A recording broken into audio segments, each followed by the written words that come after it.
जमीयत उलमा इस्लाम पंजाब के नायब नाज़िम मोहतरम जनाब मुफ्ती शाहिद मसूद साहब से गो तशरीफ़ लाएँ, अपने ख़यालात का इजहार फरमाएँ। मुफ्ती शाहिद मसूद साहब।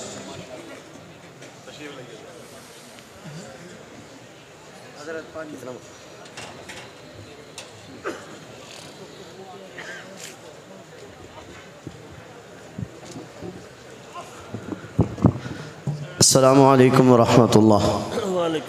नहमदुहु व नुसल्ली व नुसल्लिमु अला रसूलिहिल करीम, अम्मा बाद। काबिल ताज़ीम व तकरीम मुअज़्ज़ज़ उलमा किराम व हाज़रीन मजलिस, अल्लाह तबारक व तआला का बहुत बड़ा एहसान है कि अल्हम्दुलिल्लाह कॉन्फ्रेंस पूरे जोबन के साथ अपने कमाल की तरफ बढ़ रही है। इस वक्त मुझे सिर्फ़ एक बात करना है।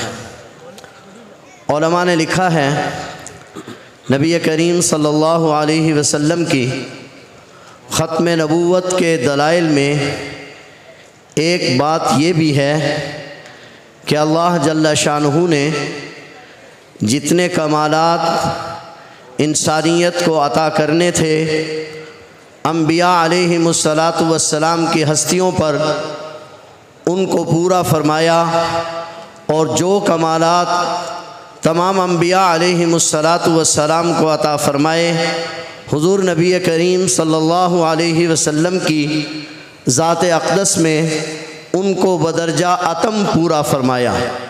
बस दो तीन हवाले।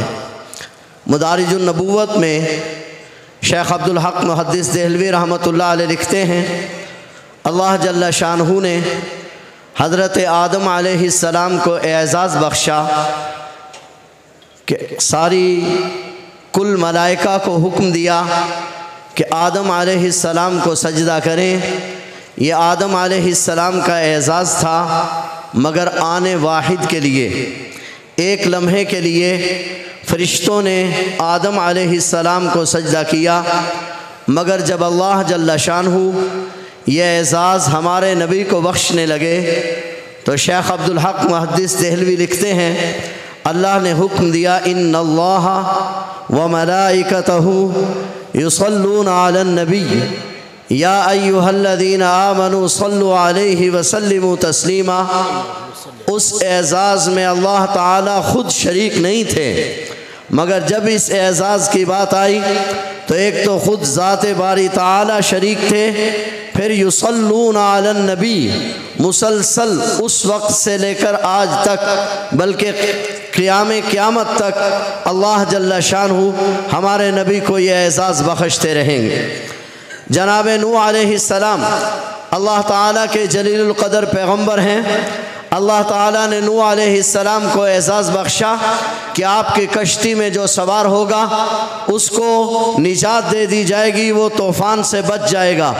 नूह अलैहिस्सलातु वस्सलाम की कश्ती में जो इंसान सवार हुए वो बच गए, जो जानवर सवार हुए, चरिंद परिंद सवार हुए वो बच गए। जब बारी आई मेरे और आपके आका व मौला की तो बात कश्तियों तक, दरियाओं तक, समंदरों तक, इलाकों तक महदूद न रही, बल्कि फरमाया वमा कान अल्लाहु लियुअज़्ज़िबहुम व अंत फ़ीहिम। पैगम्बर जिस ज़मीन पर आप तशरीफ़ ले आएंगे मैं उस पर आज़ाब नाज़िल नहीं फरमाऊँगा। अल्लाह ताला ने एज़ाज़ बख्शा हज़रत इदरीस अलैहिस्सलाम को, वरफ़अनाहु मकानन आलिया। एज़ाज़ बख्शा हज़रत ईसा अलैहिस्सलाम को, अल्लाह ने ज़िंदा आसमानों पर उठाया।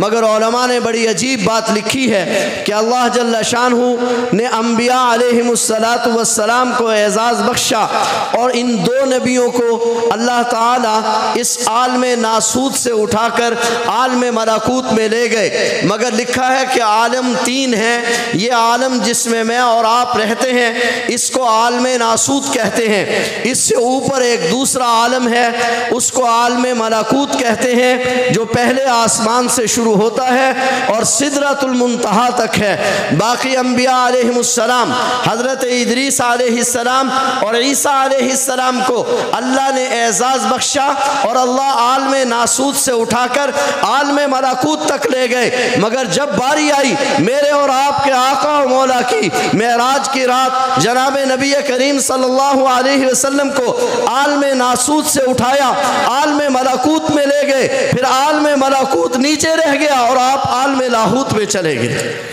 अल्लाह तबारक व तआला ने हज़रत सुलेमान अलैहिस्सलाम को एजाज़ बख्शा। सुलेमान अलैहिस्सलाम के पास एक तख्त था, जो तख्त 8 मील में उतरता था। उस तख्त पर 3 लाख कुर्सियाँ खवास की बिछाई जाती थी। जब वो सुलेमान अलैहिस्सलाम और आपके लश्कर को लेकर चलता था तो परिंदे उस तख्त पर साया करते थे। 3 लाख लोग उस पर सवार होते थे। अल्लाह ताला ने हज़रत सुलेमान अलैहिस्सलाम को दुनिया की सैर कराना चाही तो वो तख्त एक अरसे में पूरी दुनिया तक पहुंचा।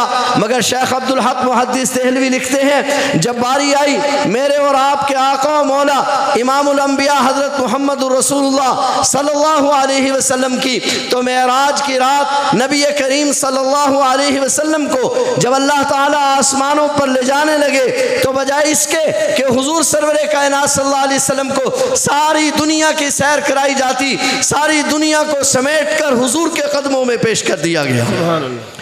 अल्लाह ताला ने हुजूर अलैहिस्सलातु वस्सलाम पर कमालात की इंतहा फरमाई। आखिरी बात, हज़रत मूसा अलैहिस्सलाम को अल्लाह जल्ला शानहू ने एक आसा अता फरमाया था।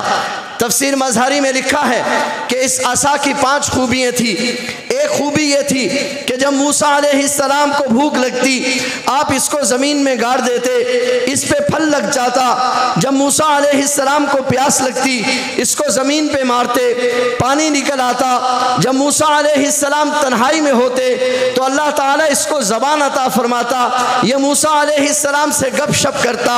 जब मूसा अलैहिस्सलातु वस्सलाम के इस आसा को कोई चोरी करने की कोशिश करता तो ये अज़दहा बन जाता। जब आप अंधेरे में सफ़र कर रहे होते तो ये रोशन हो जाता। बहुत तवज्जो से मेरी बात समझिएगा। शेख अब्दुल हक मुहद्दिस देहलवी लिखते हैं कि अल्लाह जल्ला शानहू ने जब ये कमाल मेरे नबी को अता फरमाया तो वो आसा मूसा अलैहिस्सलाम के हाथ में होता तो बोलता था, मूसा अलैहिस्सलाम के हाथ में होता तो चमकता था। मेरे आका और मौला ने जब मिंबर बनवा लिया और मिंबर बनवा कर उस पर खुतबा देने लगे तो वो आसा मुबारक, जो वो खजूर का तना जो हुजूर अलैहिस्सलातु वस्सलाम के साथ हर वक्त रहता नहीं था, सिर्फ नबी करीम सल्लल्लाहु अलैहि वसल्लम उस पर हाथ रख के खुतबा दिया करते थे। आपके हाथ रखने की बरकत से उसमें इतनी हयात पैदा हो गई कि हुजूर अलैहिस्सलातु वस्सलाम के मिंबर पर चले जाने के बाद भी वो आपकी जुदाई में रोने लगा। तो खत्म नबूवत के दलाइल की बात कर रहा था। अल्लाह ताला ने जितने कमाल इंसानियत को अता करने थे उनकी इंतहा हुजूर सल्लल्लाहु अलैहि वसल्लम पर कर दी। लिहाजा अब हुजूर के बाद ना आज तक कोई नबी आया है और ना सुबह क़यामत तक कोई नबी आएगा।